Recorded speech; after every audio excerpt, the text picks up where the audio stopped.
अवधूत गुप्ते संगीत विश्वातला एक धडाकेबाज गायक आणि कंपोझर. आजवर अवधूतने एक से बढ़कर एक गाणी त्याच्या चाहत्यांपर्यंत पोहोचवली. बाई बाई मनमोराचा पिसारा फुलला, डिपाडी डिपांग, जय जय महाराष्ट्र सारख्या त्याच्या गाण्यांनी लोकांना जणू वेडच लावलं. मराठी सारेगमप मध्ये त्याने परीक्षकाची भूमिका तेवढ्याच तत्परतेने पार पाडली. आणि आता ह्या सुरेल जादूगाराचा आवाज आपल्याला ऐकायला मिळणार आहे तो आगामी चांदी या चित्रपटाच्या निमित्ताने.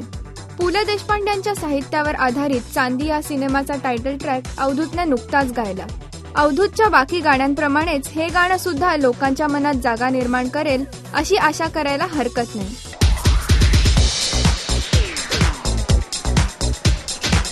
राजश्री.com करिता अदिती बेडेकर.